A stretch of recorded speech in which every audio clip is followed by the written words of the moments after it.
Telepon Windows tanya. Bismillahirrahmanirrahim. Assalamualaikum warahmatullahi wabarakatuh. Alhamdulillahi ala ihsani wa syukru lahu ala taufiqihi wa amtinani. Wa asyhadu an la ilaha illallah wahdahu la syarika lahu ta'ziman li sya'nih. Wa asyhadu anna Muhammadan abduhu wa rasuluhu da'ila ridwani. Allahumma salli alaihi wa ala alihi wa ashabihi wa ikhwani. Para jamaah Masjid Tarbiyah yang dirahmati Allah Subhanahu wa taala. Kita melanjutkan bahasan kita tentang sirah nabawiyah. Kemarin pada pertemuan lalu telah kita bahas tentang umratul al-qadha ya, atau umratul qadhiyah yang Nabi sallallahu alaihi wasallam umrah sebagaimana yang tercatat dalam perjanjian Al-Hudaybiyah, sehingga Nabi mengerjakan umrah tersebut harusnya tahun 6 Hijriah, ditunda pada bulan pada tahun kedepannya tahun 7 Hijriah. Yang kita sebutkan ada beberapa kejadian setelah perjanjian atau setelah umrah tersebut. Di antara kejadian yang terjadi setelah umrah tersebut adalah menikahnya Nabi SAW dengan Maimunah bintul Harith radhiyallahu taala, dan ini istri Nabi SAW yang terakhir yang Rasulullah SAW menikahi, yaitu istri Nabi yang ke-11, yang kita tahu duanya sudah meninggal, yaitu Khadijah radhiyallahu anha dan Zainab bintu Khuzaimah, sehingga tinggal 9 orang istri Nabi sallallahu alaihi wasallam. Inilah istri Nabi yang ke-9. Maimunah bintul Harith, beliau adalah saudari kandung dari Ummul Fadl bintul Harith. Ummul Fadl adalah istrinya Al-Abbas bin Abdul Muttalib, mamanya Ibnu Abbas. Oleh karenanya Maimunah adalah Ibnu Abbas, karena Ibnu Abbas ibunya Ibnu Abbas yaitu Ummul Fadl, istrinya Al-Abbas bin Abdul Muttalib, saudara kandung dengan Maimunah. Demikian juga Maimunah bintul Harith adalah saudara kandung dari Lubabah As-Sughra, ibunya Khalid ibn Walid. Oleh karenanya Maimunah juga adalah bibinya Khalid ibn Walid. Demikian juga Maimunah memiliki saudara seibu, yaitu Asma dan Salma bintai Umais, yaitu Asma bintu Umais ya, yang merupakan istrinya Ja'far bin Abi Thalib ya, radhiyallahu taala anhu, yang kemudian Ja'far meninggal dinikahi oleh Abu Bakar, kemudian Abu Bakar meninggal dinikahi oleh Ali bin Abi Thalib. Jadi mereka inilah saudara-saudara yang saudari-saudari yang dipuji oleh Nabi sallallahu alaihi wasallam ya. Nabi sallallahu alaihi wasallam pernah bersabda, al-akhawat mu'minat, saudari-saudari yaitu saudari-saudari wanita yang merupakan wanita-wanita mukminah, yaitu Maimunah bintul Harith ya, Maimunah, kemudian Ummul Fadl dan Asma bintu Umais. Mereka ini 3 bersaudara. Adapun Maimunah dan Ummul Fadl saudara sekandung, adapun Asma bintu Umais adalah saudari seibu. Nabi menikahinya setelah Nabi sallallahu alaihi wasallam selesai dari Umratul Qadha. Setelah selesai Umratul Qadha, Nabi sudah dalam kondisi halal, yaitu bukan dalam kondisi ihram. Karena kita tahu di antara larangan ihram adalah al-muhrim la yakhtib wa la yankih wa la yunkih. Seorang yang sedang ihram tidak boleh melamar, tidak boleh menikah untuk dirinya, dan tidak boleh menikahkan orang lain, tidak boleh jadi wali. Jadi seorang sedang ihram tidak boleh melamar, tidak boleh menikah, dan tidak boleh menikahkan orang lain. Adapun Nabi sallallahu alaihi wasallam ketika menikah dengan Maimunah sudah dalam kondisi halal, bukan dalam kondisi ihram. Berbeda dengan pendapat Ibnu Abbas radhiyallahu anhu, dan para ulama mengatakan di antara kesalahan Ibnu Abbas radhiyallahu anhu menyangka bahwasanya Nabi sallallahu alaihi wasallam menikahi Maimunah dalam kondisi muhrim, dalam kondisi ihram. Namun yang benar bahwasanya Nabi sudah bertahallul. Nabi sudah bertahallul baru kemudian menikah dengan Maimunah bintul Harith radhiyallahu taala anha ya.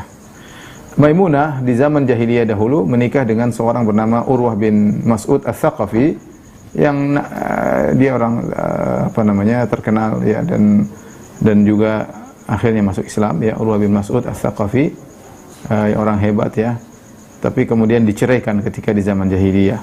Kemudian dia menikah dengan Abu Ruhum bin Abdul Uzza ketika sudah masuk Islam. Namun Abu Ruhum ini pun meninggal dunia sehingga dia menjadi janda dan akhirnya dinikahi oleh Nabi sallallahu alaihi wasallam. Adapun Nabi sallallahu alaihi wasallam menikahinya di Saraf. Saraf adalah suatu tempat kalau seorang keluar dari Mekah menuju ke Madinah dia akan melewati tempat tersebut. Wadi Saraf. Di situ ada kuburan Maimunah. Kuburan yang sampai sekarang masih ada. Kuburan Maimunah. Nabi menikahi Maimunah di Saraf dan dia meninggal juga di situ di Saraf, di tempat tersebut.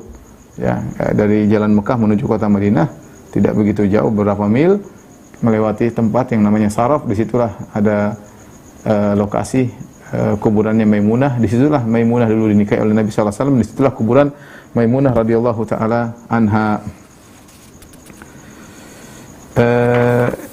Ikhwan akhwat yang rahmatillah subhanahu wa ta'ala, ya. Tadi kita sebutkan di antara keistimewaan Maimunah, Rasulullah SAW memujinya dengan mengatakan al-akhawat mu'minat, saudara-saudari yang mereka mukminah, Maimunah Ummul Fadl, istrinya Al-Abbas bin Abdul Muttalib, dan Asma binti Umais. Kemudian juga di antaranya Aisyah pernah berkata radhiyallahu ta'ala anha, "Zahabat wallahi Maimunah wa kanat min atqana lillah." Maimunah telah tiada, telah meninggal dunia, dan demi Allah dia adalah orang yang paling bertakwa di antara kami. Wa awsalina lirrahim. Ini adalah wanita yang paling menyambung silaturahmi. Beliau Maimunah wafat pada tahun 51 Hijriah di Saraf, ya, di tempat ya, Nabi menikahinya, ya. Kemudian dikuburkan di sana.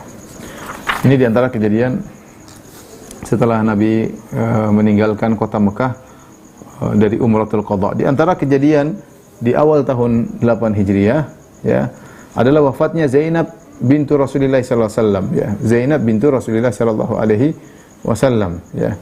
Zainab sebagaimana pernah kita ceritakan adalah istri dari Abul As bin Rabi', yang di mana Khadijah radhiyallahu anha yang memberikan ide kepada Nabi untuk menikahkan Zainab, itu putri tertua Nabi sallallahu alaihi wasallam, dengan Abul As, dan Abul As adalah ponakannya Khadijah, dan dia tadi putri tertua Nabi sallallahu alaihi wasallam. Kemudian dia punya anak namanya Umamah, ya. Ada juga laki-laki namanya Ali, ya, tetapi kedua-duanya wafat di zaman hidupnya Rasulullah sallallahu alaihi wasallam.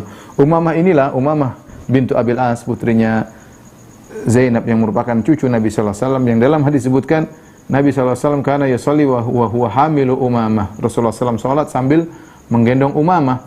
Kalau beliau sujud beliau letakkan, kalau beliau berdiri beliau gendong lagi Umamah. Ini dalil bahwasanya seorang ketika menggendong anak dia boleh salat, dan dia boleh sambil menggendong anak sebagaimana pernah dilakukan oleh Nabi sallallahu alaihi wasallam, salat sambil menggendong Umamah radhiyallahu taala anha. Ketika Ali bin Abi Thalib setelah menikah dengan Fatimah radhiyallahu taala anha, kemudian Fatimah meninggal dunia, Ali sempat menikahi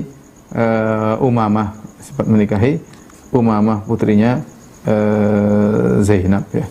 Demikian juga Zainab punya anak namanya Ali, ya, Ali bin Abil As, tapi meninggal juga ketika di zaman Nabi sallallahu alaihi wasallam, ya.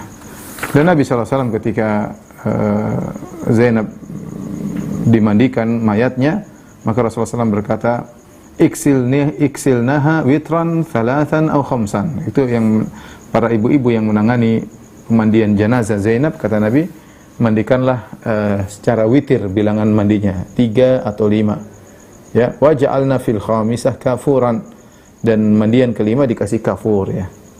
Au syai'an min kafur, atau sebagian dari kafur. Fa idza ghasaltunnaha fa'alimnani, kalau kalian sudah selesai memandikan putriku, kabarkanlah kepadaku, ya. Tapi di antara kejadian setelah Umratul Qadha adalah pengharaman khamar. Khamar bir, ya, diharamkan agak belakangan, ya, sekitar tahun 8 Hijriah. Yaitu pengharaman secara total, ya, secara total. Adapun khamar pengharamannya adalah secara bertahap. Kenapa bisa demikian? Karena khamar ini adalah suatu minuman yang sangat digandrungi oleh orang-orang Arab. Oleh karenanya pengharamannya termasuk di terakhir, ya. Termasuk di terakhir karena betapa beratnya mereka meninggalkan khamar, ya. Kan saya sering sampaikan bahwasanya orang-orang Arab dahulu mereka membuat buku-buku yang disebut dengan syair-syair, disebut abyat khamriyah, yaitu bait-bait syair yang berkaitan dengan khamar ya. Sampai mereka buat syair-syair khusus berkaitan dengan khamar karena mereka begitu mengandungi khamar. Mereka sebutkan tentang warna khamar tersebut, tentang cawannya, tentang bagaimana mereka minum khamar, sampai akhirnya mereka sebut bagaimana di antara mereka ada yang bangkrut gara-gara khamar. Kalau saya boleh katakan, di zaman tersebut khamar adalah minuman tanda keberhasilan. Seorang kalau punya khamar berarti dia nyaman dan dia berhasil. Sehingga, dan itu diminumi oleh para sahabat ya. Para sahabat dulu minum, karena dulu halal. Dulu halal. Oleh karenanya pengharamannya tidak langsung secara tiba-tiba. Ya. Oleh karenanya Aisyah mengatakan ketika kami di Mekah, seandainya turun ayat la tashrabul khamar atau la taznu, jangan minum khamar, jangan berzina, maka orang-orang tidak akan meninggalkan khamar dan tidak akan meninggalkan zina. Tapi ayat-ayat yang turun di Mekah pertama kali adalah tentang jannah wan nar, tentang akidah, agar orang-orang akidahnya kokoh. Ketika sampai tahun 8 Hijriah baru diharamkan khamar, maka mudah bagi para sahabat untuk meninggalkan karena akidah mereka sudah kokoh. Ya. Adapun proses pengharaman khamar ada 4 marhalah. Marhalah pertama, Allah hanya menyebutkan tentang khamar dan Allah gandengkan dengan rizki yang baik. Seakan-akan khamar adalah lawan daripada rizki yang baik. Tapi tidak ada hanya sekedar isyarat, tidak ada pengharaman. Allah Subhanahu wa taala berfirman dalam surat An-Nahl ayat 67, "Wa min thamaratin nakhili wal a'nabi tattakhiduna minhu sakaran wa rizqan hasana." Kata Allah Subhanahu wa taala, dan di antara buah-buah dari pohon korma dan juga buah-buah dari pohon anggur, tattakhiduna minhu sakaran. Kalian menjadikan dari buah anggur dan buah korma tersebut sakaran, yaitu khamar, wa rizqan hasanan, dan juga kalian menjadikannya sebagai rizki yang baik. Di sini khamar tidak diharamkan, tapi Allah pertama kali sebutkan khamar dalam Al-Quran, Allah bandingkan dengan rizki yang baik. Seakan-akan khamar bukan termasuk dari rizki yang baik, tapi belum ada pengharaman. Cuma penyebutan secara isyarat. Ya tattakhiduna minhu aw min thamaratin nakhili wal a'nabi tattakhiduna minhu sakaran wa rizqan hasana. Buah-buah korma dan buah-buah anggur kalian ambil dari buah-buah tersebut, kalian jadikan bir dan kalian jadikan rizki yang baik ya. Tidak ada pengharaman terhadap khamar, tapi disebutkan seakan-akan dia adalah oposisi daripada rizki yang baik ya. Oposisi rizki yang baik, seakan-akan khamar haram tapi belum ada pengharaman, cuma isyarat saja. Ini pertama, marhalah pertama. Marhalah yang kedua ya, yaitu ketika orang-orang bertanya tentang khamar, mulai ada kegelisahan dari mereka. Ya, karena khamar rupanya menimbulkan ini, menimbulkan ada problem-problem yang timbul gara-gara khamar. Maka mereka bertanya kepada Nabi sallallahu alaihi wasallam, "Yas'alunaka 'anil khamri wal maisir." Mereka bertanya kepada kau tentang hukum khamar dan perjudian. "Qul fihima ithmun kabiru wa manafi'u lin-nas." Katakanlah bahwasanya pada keduanya, perjudian dan khamar, ada dosa besar. Wa manafi'u lin-nas, meskipun ada manfaat-manfaat bagi manusia, wa ithmuhuma akbaru min naf'ihima, tetapi dosanya lebih besar daripada manfaatnya. Dosanya lebih besar daripada manfaatnya. Sebagian ulama seperti Ibnu Katsir dan yang lainnya menyebutkan tentang keutamaan khamar, yaitu dari sisi duniawi. Dari sisi duniawi, mungkin khamar membantu pencernaan, mungkin khamar menghangatkan badan, mungkin khamar membuat kelezatan, khamar membuat melupakan sebagian perkara-perkara yang menyedihkan ya. Ada manfaat-manfaat duniawi yang berkaitan dengan khamar. Manfaat tersebut banyak, mungkin berkaitan dengan khamar, mungkin sebagian orang bisa jadikan khamar sebagai obat. Tetapi kata Allah, wa ithmuhuma akbaru min naf'ihima, bahwasanya dosanya lebih besar daripada manfaatnya. Artinya dosanya berkaitan dengan akhirat ya. Manfaat tersebut manfaat duniawi, tapi dosa berkaitan dengan akhirat membuat orang lupa, sehingga orang tidak ingat, kehilangan akalnya, sulit bagaimana beribadah kepada Allah, sementara tidak bisa orang gila beribadah. Ini marhalah kedua, belum juga ada pengharaman, masih ada perbandingan saja tentang manfaat khamar dengan kemudaratan khamar. Maka Allah menyatakan benar manfaat itu ada, khamar ada manfaatnya, tapi itu perkara duniawi, namun mudaratnya lebih besar berkaitan dengan ukhrawi. Marhalah yang berikutnya, marhalah yang ketiga, sudah ada pengharaman khamar namun muakkad, itu temporal saja ya, hanya sekedar tempo tertentu, tidak seterusnya. Yaitu kapan? Tidak boleh seorang minum khamar kalau menjelang salat. Khawatir kalau mereka salat dalam kondisi mabuk, maka tidak tahu apa yang dibaca. Allah Subhanahu wa taala berfirman dalam surat An-Nisa, "Ya ayyuhalladzina amanu la taqrabus salata wa antum sukara hatta ta'lamu ma taqulun." Wahai orang yang beriman, janganlah kalian mendekati salat, ya, yaitu jangan salat sementara kalian dalam kondisi mabuk sampai kalian tahu apa yang kalian ucapkan. Jadi kalau orang minum khamar ba'da maghrib enggak boleh karena dia pasti mabuk. Isya nanti dia mabuk enggak boleh. Minum khamar ba'da zuhur juga enggak boleh, dia pasti akan mabuk pada ba'da asar. Salat asar dia pasti mabuk. Tapi kalau minum khamar pada subuh, mungkin zuhur sudah sadar. Jadi kalau minum khamar ada pada subuh boleh minum khamar, atau pada isya minum khamar, subuh sudah sadar. Minum khamar pada subuh, zuhur sudah sadar. Adapun minum khamar pada zuhur, adapun minum khamar pada asar, adapun minum khamar pada maghrib, tidak mungkin. Karena dia akan teler pada waktu salat berikutnya dan Allah larang. Adapun sebab turunnya ayat ini, kenapa diharamkan khamar, ya? Ketika hendak salat, di antaranya diriwayatkan Tirmidzi, Abu Dawud dan Tahawi dalam Syarah Mushkilil Athar dengan sanad yang sahih dari Ali bin Abi Thalib. Ali bin Abi Thalib radhiyallahu anhu cerita, "Sana alana Abdurrahman bin Auf ta'aman." Satu hari Abdurrahman bin Auf membuatkan makanan bagi kami. Fada'ana fa'akalna. Kemudian dia undang kami makan. Jamuan. Kami pun datang, kami makan. Wasaqana minal khamar. Rupanya Abdurrahman bin Auf kasih minum sebagai bentuk penghormatan pada tamu, diminumkan khamar. Dulu khamar halal. Ini bentuk kemuliaan. Seorang meminumkan tamu dengan khamar bentuk pemuliaan di zaman tersebut. Maka Abdurrahman bin Auf nuangkan khamar buat tamu-tamunya, di antaranya Ali bin Abi Thalib. Fa akhadat fina, akhirnya kami kebanyakan minum mungkin sampai agak teler. Wa hadratis salat, dan tiba waktu salat. Faqaddamuni, maka mereka suruh aku jadi imam, kata Ali bin Abi Thalib. Aku pun jadi imam, maka aku baca qul ya ayyuhal kafirun, tapi bacanya salah-salah. Bacanya begini, qul ya ayyuhal kafirun la a'budu ma ta'budun, katakanlah wahai orang kafir, aku tidak menyembah apa yang kalian sembah. Wa nahnu na'budu ma ta'budun, dan kami sembah apa yang kalian sembah. Ali bin Abi Thalib baca wa nahnu na'budu ma ta'budun, kami sembah apa yang kalian sembah. Sudah enggak sadar ngomongnya setengah-setengah sampai mengucapkan ayat-ayat salah, kami menyembah apa yang kalian sembah. Maka Allah pun turunkan ayatnya, ya ayyuhalladzina amanu la taqrabus salata wa antum sukara hatta ta'lamu ma taqulun. Wahai orang yang beriman, janganlah kalian mendekati salat atau jangan kalian salat sebentar kalian kondisi mabuk sampai kalian tahu apa yang kalian ucapkan. Oleh karena sempat di zaman Nabi sallallahu alaihi wasallam ada orang yang beri pengumuman idza uqimatis salat, ada orang yang berteriak beri pengumuman idza uqimatis salat fala yaqrabanna salata sakran. Kalau salat sudah ditegakkan maka tidak boleh ada yang salat dalam kondisi mabuk. Rasulullah SAW larang. Dan marhala yang terakhir, marhala yang keempat adalah marhala yang total diharamkan khamar secara total, ya, yaitu firman Allah Subhanahu wa taala surah Al-Maidah ayat 90, ya ayyuhalladzina amanu innamal khamru wal maisiru wal ansabu wal azlamu rijsum min amali syaitani fajtanibuhu la'allakum tuflihun. Innama yuridu syaitanu an yuqi'a bainakumul adawata wal baghdha'a fil khamri wal maisir wa yasuddakum an dzikrillah an dzikrillah wa anis salat fahal antum muntahun.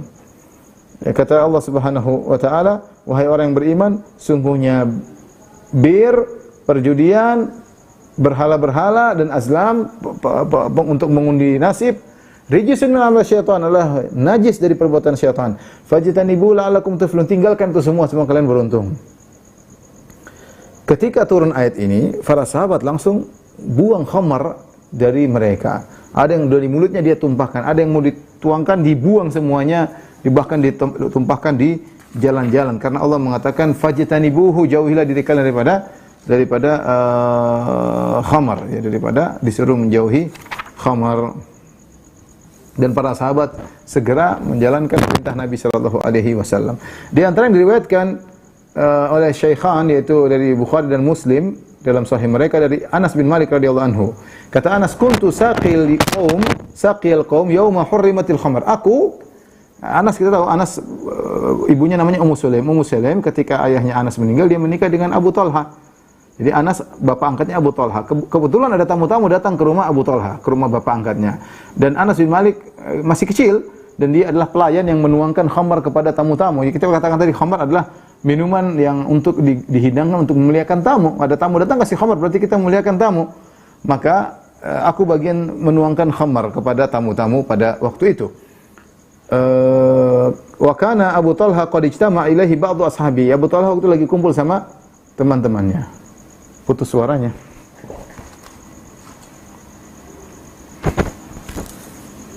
Coba. Masuk kan? Sudah. Masuk. Masuk. Tulisan tadi putus suaranya. Suara putus. Itu. Oh, putus-putus suaranya. Zoom. Biar masalah Zoom ya. Baik, kita lanjutkan. Ketika itu Anas bin Malik radhiyallahu taala anhu bagian petugas untuk menuangkan khamar kepada tamu-tamu ayah angkatnya ya. Maka kemudian ada seorang datang dia mengatakan ala innal khamra qad hurrimat. Ketahuilah bahwasanya khamar diharamkan ya. Iya. Ini mohon maaf kepada kawan-kawan di Zoom. Memang beberapa hari ini Zoom delay melulu ya, nggak tahu kenapa ya. Mohon maaf ya. Mungkin kalau tidak bisa lihat di Zoom, bisa lihat di YouTube ya. Bisa berpindah ke YouTube, qadarullah ya. Beberapa kali ini Zoom bermasalah ya. Dikasih tahu aja di situ. Baik, kita lanjutkan. Faja'a rajulun faqala, ada seorang datang dan berkata, ala innal khamra qad hurrimat. Ketahuilah bahwasanya khamar telah diharamkan. Maka Abu Talha berkata, "Ukhruj fanzur, wahai Anas, coba keluar lihat." Maka aku pun keluar, aku pun melihat di luar rumah, fasami'tu munadiyan yunadi. Tahu-tahu ada orang yang berteriak memberi pengumuman, "Ala innal khamra qad hurrimat." Ketahuilah bahwasanya khamar telah diharamkan. Maka aku pun mengabarkan kepada Abu Talha, qala idhhab fa ahrikha. Pergilah engkau dan tuangkan khamar tersebut, tumpahkan di jalan. Faji'tu fa ahraqtuha. Aku pun segera nuangkan khamar di jalan. Dalam riwayat yang lain, Anas berkata, para sahabat tidak berkata, mata au hatta nanzur. Mereka tidak mengatakan kapan diharamkan. Coba kita lihat dulu. Mereka langsung bilang buang itu khamar semuanya. Buang itu khamar semuanya. Menunjukkan para sahabat ketika dikasih tahu tentang khamar haram, mereka langsung membuangnya. Ada yang di mulutnya langsung dituang, dimuntahkan ya. Baik, kita masuk pada pembahasan inti pada malam hari ini tentang Islamnya Khalid bin Walid, Amr bin Al-As dan Utsman bin Talha radhiyallahu ta'ala anhum ajma'in.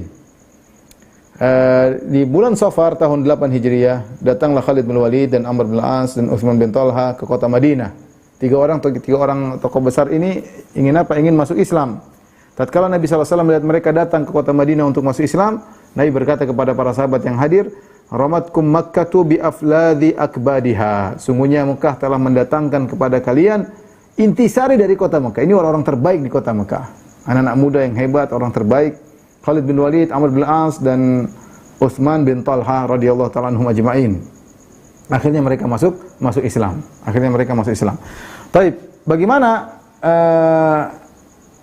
kisah mereka masuk Islam? Kita dengarkan Amr bin Al-As bercerita tentang kisah bagaimana mereka masuk Islam kepada Nabi sallallahu alaihi wasallam. Al-Imam Ahmad meriwayatkan dalam musnadnya dengan sanad yang hasan, Amr bin Al-As berkata radhiyallahu anhu, ya, "Lamman sarafna minal ahzab anil khandaq jama'tu rijalan min Quraisy." Ketika kami meninggalkan kota Madinah setelah perang Ahzab, perang Khandaq yang ketika itu orang-orang kaum musyrikin dihantam oleh angin yang Allah kirimkan dan mereka dalam kondisi porak-poranda ya, dan mereka akhirnya pulang dengan tidak ada hasilnya sama sekali, kemudian dalam kerugian ya. Ketika mereka pulang dari perang Khandaq, kata Amr bin Al-As, "Jama'tu rijalan min Quraisy kanu yarawna makani." Aku kumpulkan beberapa orang dari Quraisy yang mereka memandang diriku. Artinya mereka menghormati Amr bin Al-As. Wa yasma'una minni, dan mereka mendengar. Amr bin Al-As orang cerdas, orang paling cerdas, termasuk orang paling cerdas di antara orang Quraisy. Makanya ketika Abu Jahal tahu bahwasanya ada sebagian sahabat pergi berlindung ke Raja Najasyi, siapa yang dikirim? Dikirim adalah Amr bin Al-As untuk memprovokasi Raja Najasyi agar mengusir kaum muslimin. Karena Abu Jahal tahu Amr bin Al-As jago berbicara, orangnya cerdas, pandai menghadapi kondisi dalam pembicaraan. Ya, oleh karenanya Amr bin Al-As berkata setelah perang Khaybar, aku kumpulkan orang-orang yang di mana mereka memandang kedudukanku, diskusi. Wa yasma'una minni, mereka mendengar dariku. Faqultu lahum, aku berkata, ta'lamun wallahi inni la ara amra Muhammadin ya'lul umura uluwan kabiran.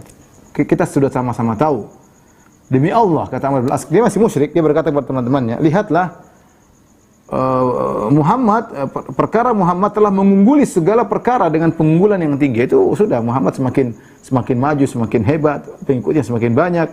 Wa inni qad ra'aitu ra'yan fama tarawna fihi. Aku punya ide, tolong beri masukan kepada aku. Bagaimana menurut kalian ideku ini? Qalu wa ma ra'aita? Kata mereka, wahai Amr bin As, apa idemu? Kata Amr bin As, ra'aitu annal haqqa bin Najashi fanakuna indahu. Begini saja, kita enggak usah di Mekah lagi. Udah kita pergi ke Habasyah, kita tinggal dekat Najasyi. Fa in dhahara Muhammadun ala qaumina, kalau Muhammad ternyata menang, menguasai kaum kita, menaklukkan Mekah, kunna inda Najasyi. Lebih baik kita tinggal sama Najasyi. Fa inna an nakuna tahta yadayhi ahabbu ilaina min an nakuna tahta yadayhi Muhammad. Lebih baik kita di bawah kekuasaan Najasyi daripada di bawah kekuasaan Muhammad. Kalau Muhammad menang, kita sudah di Najasyi aman.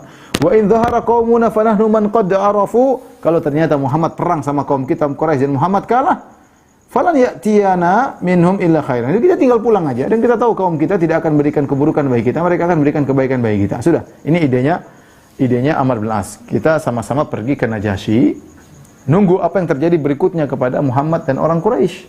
Kalau Muhammad menang, ya sudah, kita tidak usah pulang, kita tinggal di Najasyi. Kalau Muhammad kalah, ya sudah, kita gabung kembali lagi bersama orang-orang kafir Quraisy. Mereka mengatakan, inna hadzal ra'yu, ini pendapat yang benar. Maka Amr bin As, mereka setuju rupanya. Kata Amr bin As, fajma'u lahu ma nuhdilahu. Kalau gitu kumpulkan hadiah untuk kita berikan kepada Raja Najasyi. Dan di antara hadiah yang paling dia sukai adalah min ardina al-udum, yaitu al-adim, yaitu maksudnya adalah kulit yang sudah disamak. Itu paling disenangi oleh Raja Najasyi di Habasyah. Enggak tahu kenapa, tapi dia suka dengan kulit yang sudah disamak. Kata Amr bin As, fajama'na lahu uduman katsiran. Kami kumpulkan banyak sekali kulit-kulit yang sudah disamak. Maka kami pun berangkat meninggalkan kota Mekah sampai kami tiba di Raja Najasyi. Ya. Wa fallahi inna la 'indahu idh ja'a Amr bin Umayyah ad-Damri wa kana Rasulullah sallallahu alaihi wasallam qad ba'atha ilaihi fi sya'ni Ja'far wa ashabihi. Kata Amr bin As, demi Allah, kita sudah sampai di sisi Najasyi. Tiba-tiba ada utusan Muhammad sallallahu alaihi wasallam menemui Najasyi, namanya Amr bin Umayyah ad-Damri. Kirim surat untuk berdiskusi bersama Raja Najasyi tentang urusannya Ja'far bin Abi Thalib yang masih tertahan di Habasyah. Ya, ini kita balik mundur pada tahun 7 Hijriah. Ya. Wa qad dakhala alaihi thumma kharaja min indahu. Rupanya Amr bin Umayyah ad-Damri masuk ketemu Najasyi kemudian pergi. Maka aku berkata kepada sahabat-sahabatku, kata Amr bin As, "Hadza Amr bin Umayyah, ini Amr bin Umayyah ad-Damri. Law qad dakhaltu ala Najasyi fa sa'altu iyyahu fa'atani fa darabtu unqahu." Bagaimana kalau saya ketemu dengan Najasyi, saya akan rayu dia, saya bilang itu Amr bin Umayyah ad-Damri, serahkan kepadaku, aku akan bunuh dia. Fa idza fa'altu dzalik, kalau saya berhasil membunuh orang ini, ra'at Quraisyun anni qad ajza'tu anha hina qataltu Rasulullah sallallahu alaihi wasallam, Rasulullah Muhammadin sallallahu alaihi wasallam. Maka kalau saya berhasil bunuh ini utusannya Muhammad, yaitu Amr bin Umayyah ad-Damri, maka orang-orang Quraisy akan menghargaiku, ya. Akan menghargaiku dan mereka akan mengatakan Amr bin Al-As telah berhasil membunuh utusan Muhammad sallallahu alaihi wasallam. Ini rencana Amr bin Al-As minta kepada Najasyi agar menyerahkan Amr bin Umayyah ad-Damri utusannya Muhammad sallallahu alaihi wasallam. Karena Amr bin Umayyah ad-Damri bawa surat untuk Najasyi. Dari siapa? Dari Muhammad sallallahu alaihi wasallam. Akhirnya Amr bin Al-As mengatakan, fadakhaltu alaihi, aku pun ketemu dengan Raja Najasyi. Fasajadtu lahu kama kuntu asna, aku pun sujud kepadanya karena dahulu mereka di antara bentuk penghormatan sujud sebagaimana biasa aku lakukan. Akhirnya Najasyi berkata, marhaban bi sadiqi, selamat datang wahai kawanku. Najasyi kenal dia. Ahdaita li min biladika syai'a, kau bawa ke sini, datang ke sini bawa hadiah? Ada hadiah? Qultu na'am ayyuhal malik. Kata Amr bin Al-As, benar aku bawa hadiah wahai sang raja. Qad ahdaitu laka uduman katsiran. Dan aku telah menghadiahkan kepadamu banyak sekali kulit yang sudah disamak, dan ini paling disukai oleh Raja Najasyi. Tsumma qaddamtu ilaihi fa ajaba washtahahu. Kemudian aku bawa itu hadiah di depannya. Jadi menarik hati. Hadiah ditaruh di depan Raja Najasyi dan dia pun takjub melihat hadiah-hadiah tersebut. Mulailah aku masukkan permohonanku kepada Raja Najasyi. Aku berkata, "Yuhal Malik, wahai sang raja, inni qad ra'aitu rajulan kharaja min 'indik wa huwa rasul rajulin aduwwin lana." Wahai Najasyi, Wahai sang raja, wahai paduka, aku tadi melihat ada seorang keluar dari bertemu engkau, terus dia pergi. Setahu saya dia itu adalah utusan musuh kami Muhammad. Fa'atini laqtulahu. Tolong berikan itu utusannya Muhammad kepada kami biar kami bunuh. Fa innahu qad asaba min asyrafina wa khiyarina. Kan Muhammad telah berhasil membunuh pembesar-pembesar kami dalam perang Badar. Ya. Jadi Amr bin As minta agar utusannya Nabi itu Amr bin Umayyah Dhamri diserahkan kepada untuk dia bunuh. Dia minta kepada Najasyi, karena Najasyi kalau perintah gampang, itu tangkap bawa balik sini, serahkan kepada Amr bin As, akan dibunuh. Ya. Maka ternyata Raja Najasyi ketika diminta permohonan tersebut, dia pun marah. Faghadiban Najasyi, Najasyi pun marah. Thumma madda yadahu fadaraba bihi anfahu darbatan dhanantu annahu qad kasar. Kemudian dia begini. Ya, dia pukul hidungnya. Ini ekspresi Raja Najasyi kalau marah. Ya, kebiasaan mereka mungkin orang Habasyah. Dia marah, dia panjangkan tangannya baru dia pukul hidungnya. Dengan pukulan kuat dia pukul hidungnya sampai-sampai Amr bin As mengatakan, aku menyangka pukulan tersebut mematahkan hidungnya. Apa kata Raja Najasyi saking marahnya? Falau in syaqqat liyal ardu la dakhaltu fiha faraqan minhu.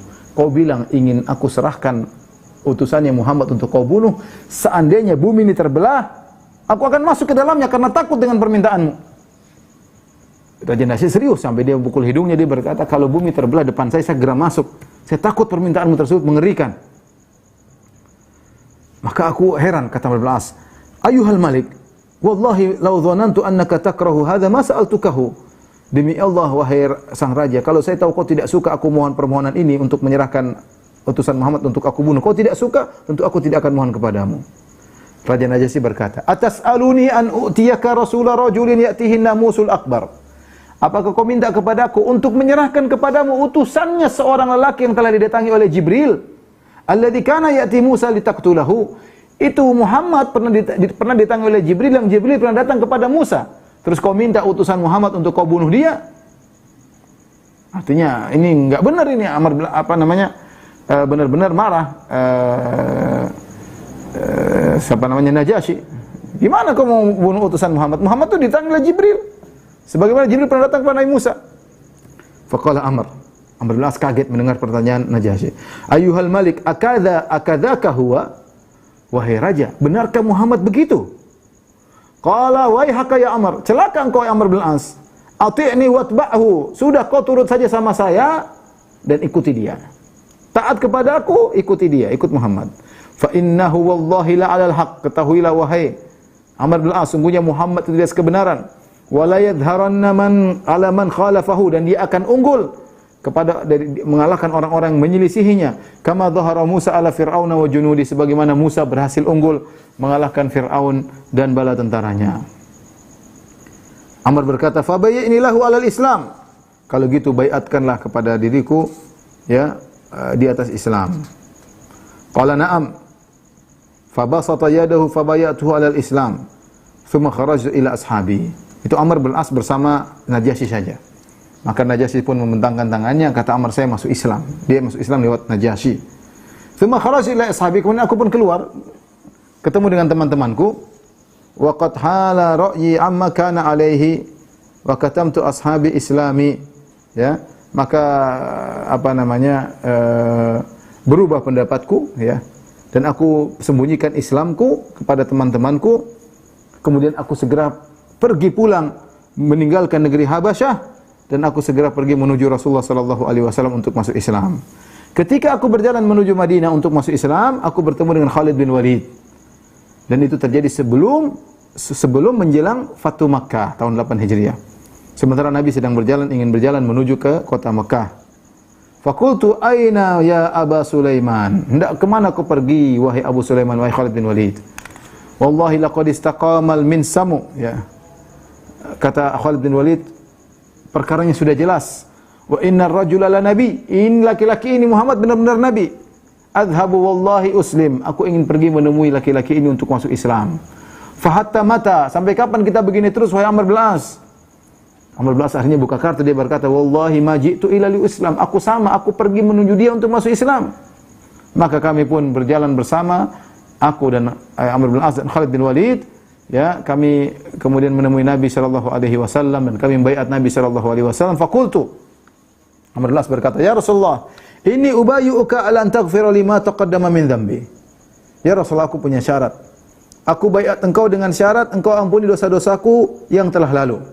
Dan Amr sadar betul dia dosanya banyak. Dia sadar betul dosanya banyak. Bikin banyak permasalahan, bikin banyak perkara, selalu provokasi untuk menjatuhkan Muhammad dan teman-temannya. Maka dia beri syarat, ya Rasulullah, saya baiat engkau tapi syaratnya kau maafkan dosa-dosaku, kesalahan-kesalahanku kepadamu. Maka Rasulullah SAW, ya Amr, baiat. Wahai Amr, baiatlah kepadaku. Fa innal islama yajubbu ma kana qablahu. Sungguhnya Islam akan menghapuskan dosa-dosa yang sebelumnya. Kalau orang masuk Islam, seluruh dosa sebelumnya terhapus. Dan itu diantara indahnya Islam. Kalau seorang masuk Islam, seluruh dosanya terhapus dan amalan dia selama masa jahiliyah semua tercatat. Misalnya ada orang kafir, di zaman dia masa jahiliyah dulu masih musyrik, ternyata berbakti sama orang tua, kemudian bersedekah kepada tetangga, memperhatikan fakir miskin, anak yatim. Kalau dia ternyata mati dalam kondisi kafir, percuma semuanya. Kata Allah, wa ma mana'ahum an tuqbala minhum nafaqatum ila annahum kafaru billah. Percuma nafkah mereka tercegah, tidak akan bisa sampai kepada Allah. Kenapa dicegah? Oleh kekufuran. Jadi orang kafir kalau berbuat baik, itu amal solehnya naik, tapi enggak bisa sampai ke langit, ditahan oleh kekufurannya. Ketika kekufurannya hilang, dia masuk Islam, maka amalan solehnya akan naik. Adapun maksiatnya diampuni oleh Allah Subhanahu wa taala. Dan ini keistimewaan bagi orang-orang yang masuk Islam. Makanya Amr bin As mengatakan, ya Rasulullah, dia tidak tahu kalau orang masuk Islam dosa-dosa diampuni. Dia mengatakan, ya Rasulullah, aku masuk Islam tapi ampuni dosa-dosaku. Kata Rasulullah, ya Amr, bai' fa innal Islam yajibu ma kana qablahu. Wahai Amr bin As, baiatlah kepadaku. Sungguhnya Islam akan menghapuskan dosa-dosa yang telah lalu. Wa innal hijrata tajubbu ma kana qablaha. Dan sungguhnya hijrah akan menghapuskan dosa-dosa sebelumnya. Kata Amr radhiyallahu anhu, fa bai'atu thumma saraftu. Aku pun baiat Nabi, pun aku pergi. Ketika itu Nabi berkata, aslaman nasu wa amana Amr bin As. Orang-orang masuk Islam, adapun Amr bin As masuk iman. Apa maksudnya?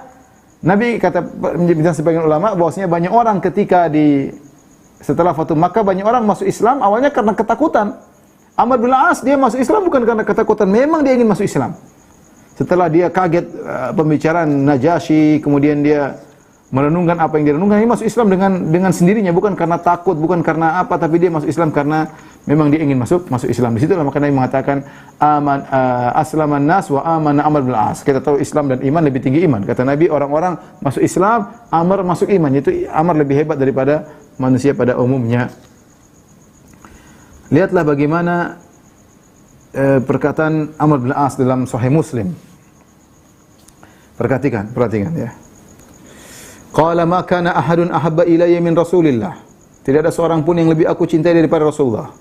Wala ajalla fi aini minhu. Tidak ada seorang pun yang paling agung di depan mataku seperti Rasulullah sallallahu alaihi wasallam. Wa ma kuntu utiqu an amla'a aini minhu ijlalan lahu. Aku tidak mampu melihat Nabi lama-lama. Amr bin As ingin senang melihat wajah Nabi, tapi tidak mampu. Kenapa? Karena aku begitu mengagungkan Nabi. Setiap aku melihatnya aku menunduk. Ya, aku melihatnya aku menunduk. Aku tidak mampu memuaskan mataku untuk melihat wajah Nabi sallallahu alaihi wasallam. Walau su'iltu an asifahu ma ataqtu. Kalau kalian minta aku untuk mensifati wajah Nabi, aku tidak mampu. Li'anni lam akun amla'u aini minhu. Karena aku tidak pernah memenuhi pandanganku untuk melihat Nabi secara puas. Kenapa? Karena Amr bin As begitu mengagungkan Nabi. Sehingga kalau melihat Nabi, dia karismatik Nabi luar biasa, dia pun tunduk. Ya. Ketika Amr bin As masuk Islam, Nabi SAW mendekatinya, membuat dia yuqarribu ya Rasulullah SAW, mendekatinya Rasulullah SAW, membuat dia nyaman ya. Rasulullah tahu bagaimana kecerdasannya, bagaimana keberaniannya, ya, dan dia adalah orang yang paling hebat ya. Kana min rijali Quraisyin ra'yan wa dahaan wa hazman wa kafa'ah. Kafa'ah semuanya hebat. Dia orang canggih, cerdas, berani, pandai dalam berperang ya. Termasuk pokoknya orang hebat lah ya. Ya. Makanya disebut kalau bilang tentang kecerdasan orang Arab, dibilang seperti Amr bin As, saking hebatnya dia. Otaknya cerdas. Amr bin As radhiyallahu taala anhu. Kemudian nanti akan kita sampaikan insyaallah kemudian hari bagaimana Nabi tugaskan dia untuk menjadi seorang pemimpin perang. Baru masuk Islam sudah jadi pemimpin perang, anak buahnya ada Umar, ada Abu Bakar, ada orang-orang sahabat yang sudah masuk Islam lama. Nanti akan ada kisahnya insyaallah taala bagaimana Nabi memuliakan Amr bin As ketika dia masuk Islam.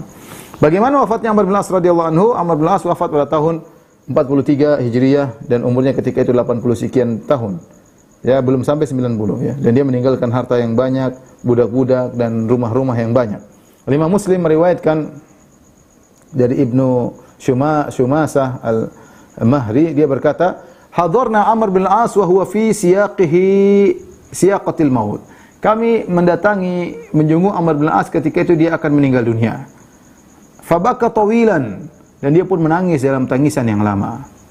Wa hawwala wajhu ila al-jidar, dia pun balikkan wajahnya melihat tembok. Faja'ala ibnuhu yaqul, anaknya berkata, mungkin Abdullah bin Amr bin As, dia berkata, "Ya abatah, amma basyaraka Rasulullah SAW bikada?" Wahai ayahku, kenapa kau begitu? Bukankah Rasulullah SAW telah beri kabar gembira kepada engkau begini dan begitu? Amma basyaraka Rasulullah SAW bikada wa kada? Bukan Rasulullah SAW telah menyampaikan kabar gembira untuk begini dan begini? Setelah dia balik. Tadinya dia menghadap tembok, kemudian dia balik. Kemudian dia cerita, kenapa dia melakukan demikian? Kenapa dia menangis? Kenapa dia balik wajahnya? Padahal begitu banyak berita-berita gembira dari Nabi tentang Amr bin As radhiyallahu ta'ala anhu. Di antaranya tadi, kata Nabi sallallahu alaihi wasallam, "Aslaman nas wa amana Amr bin As." Orang-orang Islam, Amr bin As tingkatnya lebih tinggi.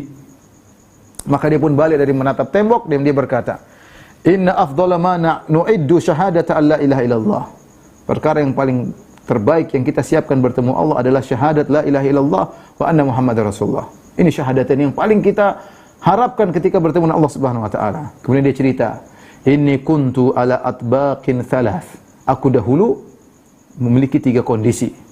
Laqad ra'aituni wa ma ahadun ashadda bughdan li Rasulillah sallallahu minni. Kondisi pertama, kondisi kedua, kondisi ketiga. Apa kondisi pertamaku? Wahai anakku, wahai orang yang hadir, aku melihat tidak ada orang yang paling benci kepada Muhammad seperti aku. Aku dapati aku ini sangat benci kepada Muhammad. Wala ahabba ilayya an akuna qad istamkantu minhu faqataltuhu. Tahu cita-citaku ketika itu, yang paling aku angan-angankan, impianku, yaitu aku bisa membunuh Muhammad. Dapat kesempatan aku bunuh dia, itu cita-citaku yang paling aku cintai dalam kehidupanku ketika itu.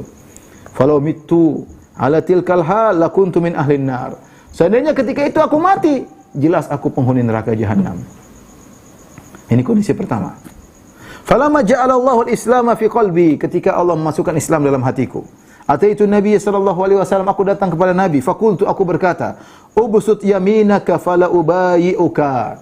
Ya Rasulullah, bentangkan tanganmu, aku akan bait engkau. Fabasata yaminahu, maka Nabi pun membentangkan tangan kanannya. Qala faqabattu yadi, aku pun tarik tanganku, aku tidak jadi membaiat Nabi, aku tarik tanganku. Faqala ma laka ya Amr, kata Nabi, kenapa engkau, ada apa gerangan dengan engkau wahai Amr, kenapa kau tidak membaiatku? Qultu aradtu an ashtarit, aku ingin punya syarat ya Rasulullah untuk baiat engkau.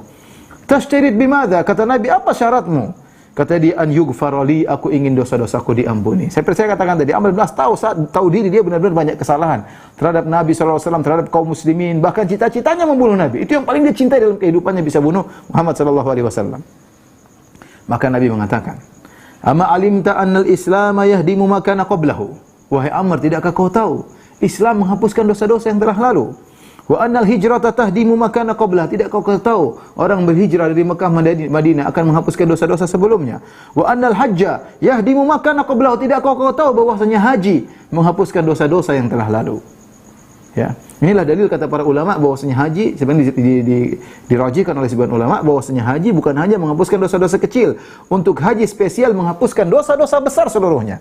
Makanya Nabi SAW mengatakan man hajja walam yarfuth walam yasuk raja'a min dhunubihi kayaumin waladatu ummuhu. Barang siapa yang berhaji, tidak berbuat rafas, tidak berbuat maksiat, tidak berkata-kata kotor, dia akan bersih dari dosa-dosanya seperti baru lahir dari perut ibunya. Beda dengan umrah. Kalau umrah orang mengatakan diampuni dosa-dosa kecil. Haji spesial.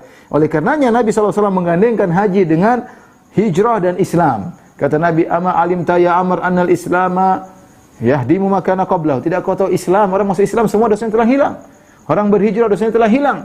Dan kalau orang berhaji, dosa-dosanya telah hilang. Berkata Amr, "Wa ma kana ahadun ahabba ilayya min Rasulillah." Setelah aku masuk Islam, tidak ada orang yang paling aku cintai seperti Rasulullah SAW. Bisa berbalik, subhanallah. Tadi Nabi orang yang paling dibenci, cita-citanya bunuh Nabi. Sekarang terbalik. Wa ma kana ahadun ahabba ilayya min Rasulillah. Tidak ada orang yang Nabi aku cintai daripada Rasulullah SAW. Wala ajalla fi aini minhu. Dan tidak ada orang yang paling agung, yang paling karismatik di mataku seperti Rasulullah SAW. Wa ma kuntu utiku an amla aini. Seperti dia sudah sampaikan, aku tidak mampu memandang Nabi lama-lama. Kalau kalian bertanya kepadaku tentang bagaimana sifat wajah Nabi, lama ataqtu, aku tidak mampu untuk mensifatkan wajah Nabi. Kenapa aku tidak bisa memandang Nabi dengan puas? Walau mittu ala tilkal hal rajautu an akuna minal jannah. Seandainya ketika itu aku meninggal, waktu aku bersih bersama Nabi, waktu aku sangat cinta kepada Nabi. Ya, dan orang paling aku cinta adalah Nabi. Aku meninggal ketika itu, aku berharap aku masuk surga. Ini kondisi keduaku. Jadi masalah sekarang aku berada di kondisi ketiga. Apa kondisi ketiga? Kondisi pertama tadi sangat benci kepada Nabi, cita-cita ingin bunuh Nabi. Yang kedua sangat cinta kepada Nabi. Ya. Kemudian kondisi yang ketiga kata beliau, "Tsumma walina asya'a ma adri ma halifiha." Kemudian kami pun akhirnya menjadi wali-wali, itu menjadi pejabat, ya, jadi gubernur di mana, di Mesir atau di tempat yang lain, ya. Dan aku tidak tahu bagaimana kondisiku. Sekarang ini aku tidak tahu. Aku dalam kondisi ketiga. Fa idza ana muttu fala tashabni naihatun wala narun. Kalau aku meninggal maka jangan ada yang tangisi aku, meratapi aku, dan jangan ada api. Fa idza dabantumuni fashunnu alayya turabu shannan. Kalau kalian menguburkanku, maka tuangkanlah tanah ke kuburanku, ya. Thumma aqimu haula qabri qadra ma tunharu jazurun wa yuksamu lahmuha. Tapi ketika aku dikubur jangan dulu pulang. Tunggulah sebentar di kuburanku seukuran kalian menyembelih onta, kemudian kalian bagi-bagikan. Dia ingin seakan-akan Amr ingin ditemani. Hatta astasnisa bikum, agar aku ada teman dalam kuburan. Amr tahu dia di kuburan sendirian. Kalau masuk dia sendirian, dia bilang kalian jangan dulu pergi, ya. Karena saya ikhwan di antara kesedihan seorang sudah masuk alam barzakh, alam kubur. Orang-orang yang dia cintai, yang tadinya sedang bersama dia kemudian pergi. Kemudian mulai meninggalkan kuburan. Bahkan disebutkan dia mendengar suara sandal orang-orang yang meninggalkannya. Betapa sedih hatinya, ya. Bayangkan istrinya, anaknya, teman-temannya tadi bersama dia. Kemudian mereka pergi dan dia dengar telapak kaki suara sandal yang semakin menjauh, semakin menjauh. Setelah itu datanglah malaikat Munkar dan Nakir untuk bertanya kepadanya. Kita akan mengalami itu. Kemudian berkata, "Hasta asta'nisa bikum, kalian jangan dulu pergi. Tunggu aku di situ sekedar ukuran kalian menyembelih onta dan kalian bagi-bagikan. Segitu saja. Hatta asta'nisa bikum, sampai aku merasa dekat dengan kalian, yaitu kalian menemaniku. Wa anzura madza uraji'u bihi rasul rabbi, dan aku lihat bagaimana bisa aku jawab utusan Rabbku, yaitu malaikat Munkar dan Nakir." Inilah kondisi Amr bin As radhiyallahu taala anhu yang takutnya kepada Allah luar biasa, meskipun Nabi telah berikan pujian-pujian kepadanya. Bahkan anaknya ingatkan tentang bagaimana pujian Nabi sallallahu alaihi wasallam kepadanya, dan dia tetap takut kepada Allah Subhanahu wa taala. Kalau sahabat seperti ini, bagaimana dengan kita yang tidak jelas? Ini Amr bin As pernah jadi pemimpin perang, diutus oleh Nabi jadi pemimpin perang dalam jihad di zaman Nabi sallallahu alaihi wasallam. Kita apa yang sudah kita lakukan? Maksiat jelas, wallahu alam, amalan terima atau tidak, wallahu alam, ya. Tapi fattaqullaha mastata'tum. Baik, berikutnya Khalid bin Walid. Bagaimana Khalid bin Walid? Kita sebutkan secara singkat. Adapun Khalid bin Walid radhiyallahu taala anhu, maka kisah Islamnya disampaikan oleh Al-Baihaqi dalam kitabnya Dalailun Nubuwah. Khalid bin Walid cerita, tatkala Allah Subhanahu wa taala ingin kebaikan bagiku, maka Allah lemparkan Islam dalam hatiku. Dan aku mulai sadar.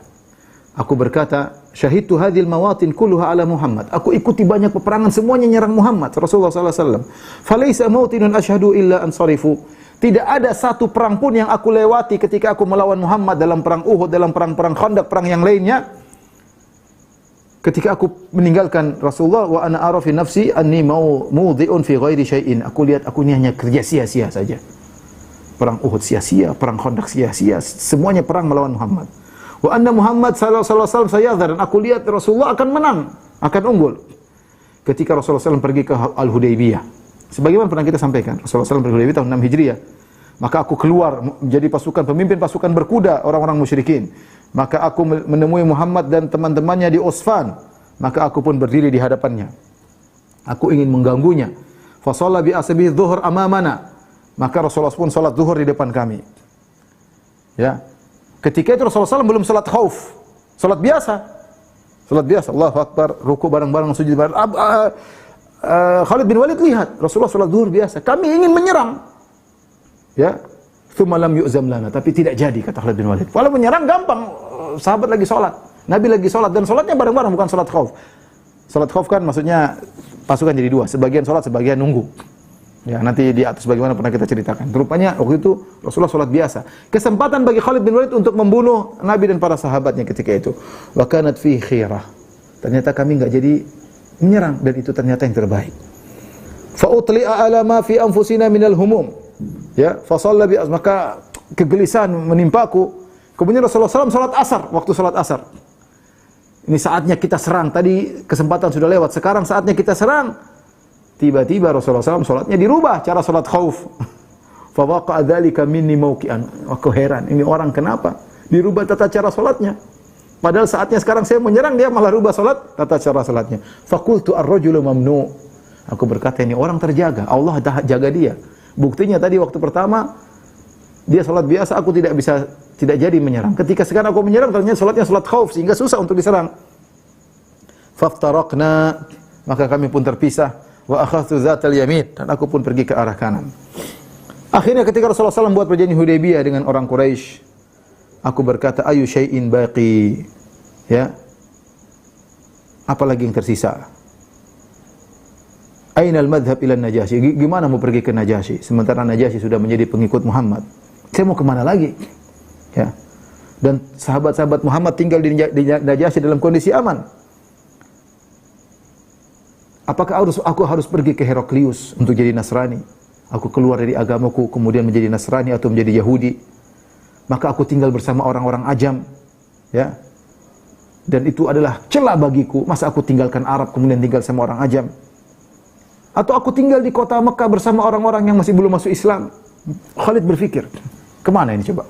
Najasyi sudah masuk Islam, ke Habasyah kabur, dia baik tapi dia sudah masuk Islam. Mau pergi ke Heraklius, masuk Yahudi, Nasrani, repot. Tinggal sama orang bukan Arab, jadi aib, jadi bahan bicaraan. Mau tinggal di Mekah, tinggal bersama orang tersisa, wah repot juga. Sudah tinggal orang-orang tidak pada boleh masuk Islam. Aku terus demikian gelisah sampai akhirnya Rasulullah SAW tahun depannya, tahun 7 Hijriah, melakukan umrah Al-Qadiyah atau umratul Qadha. Dan ketika itu aku sedang tidak di Mekah. Ya, aku tidak tahu. Dan saudaraku Al-Walid Ibnul Walid, saudara Al-Walid sudah masuk Islam. Dan dia ikut umrah Qadha bersama Nabi sallallahu alaihi wasallam. Maka dia pun cari aku, saudaraku cari aku, mana Khalid?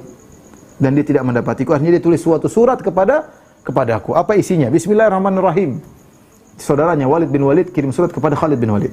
Bismillahirrahmanirrahim, segala dengan nama Allah yang Maha Pengasih lagi Maha Penyayang. Amma ba'du, kemudian daripada itu.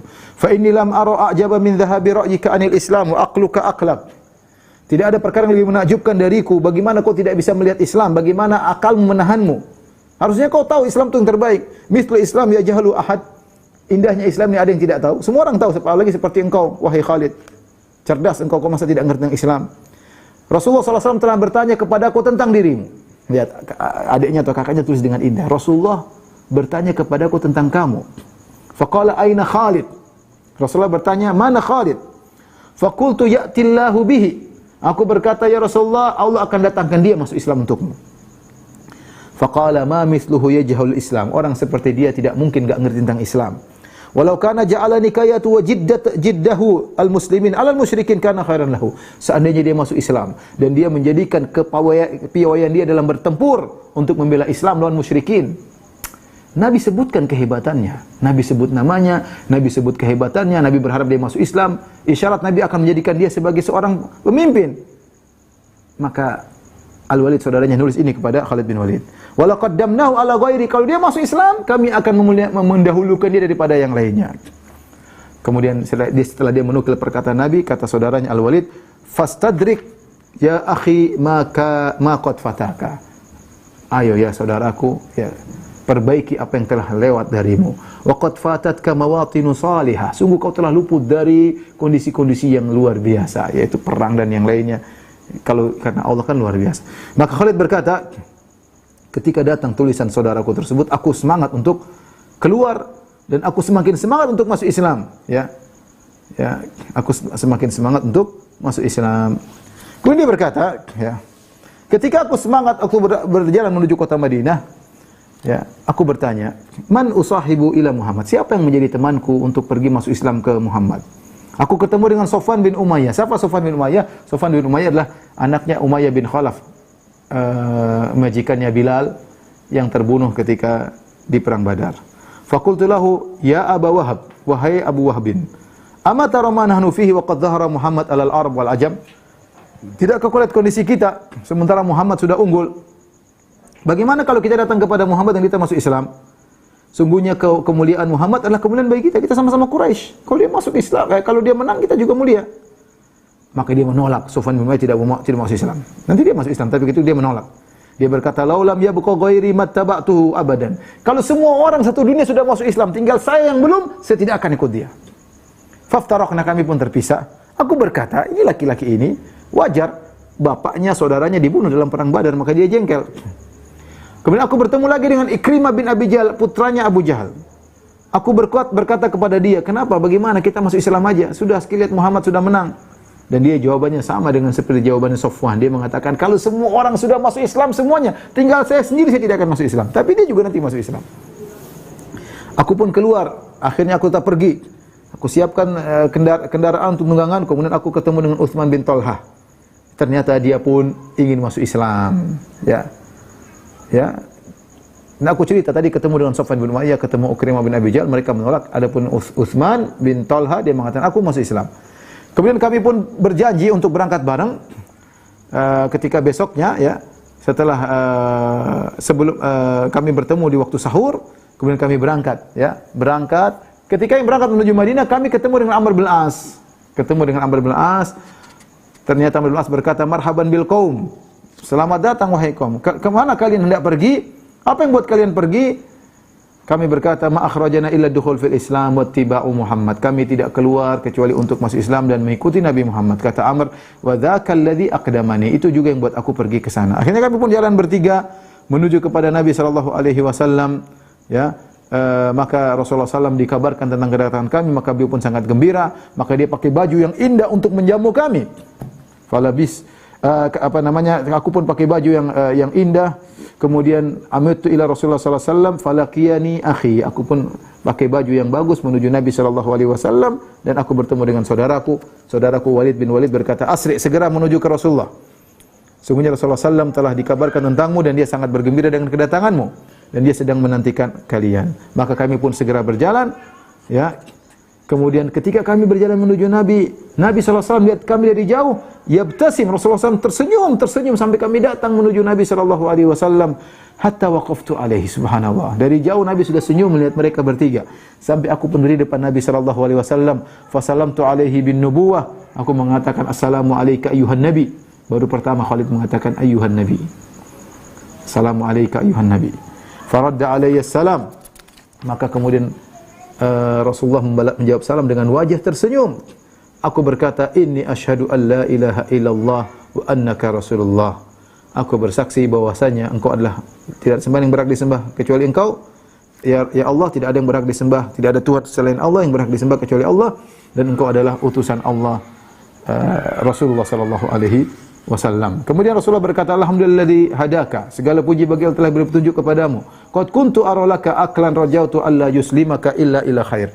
Aku sudah pernah lihat wahai Khalid engkau orang yang cerdas, dan aku yakin kecerdasanmu akan mengantarkan engkau kepada kebaikan. Aku berkata, wahai Rasulullah, ya, engkau sudah melihat bagaimana dulu aku menghadiri perang-perang sebelumnya. Aku menyerangmu, aku melawanmu. Aku menentang kebatilan, menentang kebenaran, aku membela kebatilan. Fadu'ullaha yaghfiraha li. Aku mohon agar engkau doakan Allah, berdoa kepada Allah agar mengampuni dosa-dosaku. Maka Rasulullah berkata, al-islamu yajubu makana qablahu. Sungguhnya Islam menghapuskan dosa-dosa sebelumnya. Allahumma ighfir li Khalid bin Walid kullama awda'a fihi min saddin an sabilik. Nabi berdoa, ya Allah ampunilah Khalid bin Walid atas seluruh dosa-dosa yang telah dia lakukan sebelumnya untuk menghalangi manusia dari jalanmu. Ya Allah ampunilah Khalid bin Walid. Baik, demikian saja ikhwan dan akhwat yang dirahmati Allah Subhanahu wa taala apa yang saya sampaikan. Kalau pertanyaan 1-2 pertanyaan saya persilahkan. Wallahu taala alam bisawab.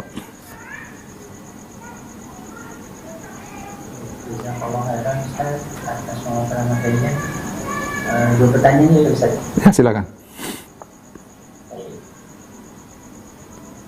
Bismillah, yang pertama Ustaz ingin bertanya, apakah setelah Khalid menerima surat dari saudaranya setelah ngajinya Rasulullah SAW, Khalid langsung berangkat menuju Madinah atau menunggu beberapa hari Ustaz? Mohon penjelasannya. Wallahu alam bisawab, sepertinya tidak langsung, tapi tapi dia mengatakan surat itu yang buat dia semangat untuk berangkat. Ya, yang jelas itu terjadi menjelang Fatu Makkah, Fatu Makkah ya. Wallahu alam berapa lama jaraknya, tapi kita nggak tahu juga kapan Khalid bin Walid menerima surat itu pun kita tidak tahu. Jarak antara Umratul Qadha kan dikirim surat. Setelah itu kapan Khalid menerimanya kita pun tidak tahu jarak tersebut, dan kapan Khalid akhirnya berangkat menuju Madinah. Wallahu a'lam bishawab. Tapi subhanallah, Allah mentakdirkan mereka bertemu bertiga. Tiga orang ini orang hebat semua. Amr bin As, Khalid bin Walid, kemudian Utsman bin Talha. Utsman bin Talha yang nanti akan mengurus Ka'bah ya. Tiga orang hebat. Makanya ketika mereka datang, Nabi sallallahu alaihi wasallam mengatakan, "Inna Makkah ramat bi afladhi kabidiha." Sungguhnya Mekah telah melemparkan intisari penghuni kota Makkah. Ini orang-orang hebat yang datang kepada kita bertiga. Subhanallah, Allah mentakdirkan menentukan mereka dalam waktu yang sama, dan itu adalah min tadbirillah, yaitu sudah skenario Allah Subhanahu wa taala. Allah alam bisawab. Yang kedua kan, Ustaz, bolehkah kita berharap anak-anak kita bisa memiliki keimanan terbaik seperti Nabi dan akhlak-akhlak yang terbaik seperti sahabat, dengan berikhtiar menggabungkan nama Nabi dan nama sahabat? Apakah hal tersebut berlebihan ataukah tidak mengapa bila diterapkan? Maksudnya bagaimana? Muhammad Abu Bakar gitu maksudnya? Muhammad Khalid bin Walid. Yang sunnah nama adalah satu aja ya, Muhammad ke atau Khalid ke ya, atau Utsman ke. Yang sunnah nama cuma satu saja. Meskipun sebagian mengatakan boleh nama double, tapi sunnahnya adalah namanya satu saja. Oleh karenanya teman-teman kita dari Afrika terkadang anaknya 4 orang atau 3 orang namanya Muhammad semua. Disebut Muhammad al-awwal, Muhammad pertama, Muhammad as-sani, Muhammad nomor 2, Muhammad al-tsalis, Muhammad nomor 3. Saya kadang-kadang Muhammad salis, Muhammad nomor 3. Oh, rupanya dia nomor 3 di keluarganya, namanya Muhammad. Dari awal sampai tinggal Muhammad semua ya. Abu Bakar awal juga gimana? Abu Bakar awal, Abu Bakar tsani. Subhanallah, hari ini ada sidang Abu Bakar tsani. Abu Bakar nomor 2, nomor 1-nya kakaknya, berarti adiknya nomor 3 ya. Adapun Muhammad Abu Bakar itu tidak disunnahkan, sunnahnya sama satu saja. Kita semuanya insyaallah baik, nama Muhammad baik, tentu nama Nabi sallallahu alaihi wasallam, nama sahabat juga baik. Kita berharap nama adalah kebaikan, kita berharap nama tersebut memiliki pengaruh, tentu disertai dengan doa, disertai dengan usaha. Wallahu alam bisawab. Mungkin sampai sini saja kajian kita, kurang lebih saya mohon maaf. Insyaallah kita ketemu di pekan depan. Wabillahi taufiq wal hidayah. Assalamualaikum warahmatullahi wabarakatuh. Subhanallahi bihamdika asyhadu an la ilaha illa anta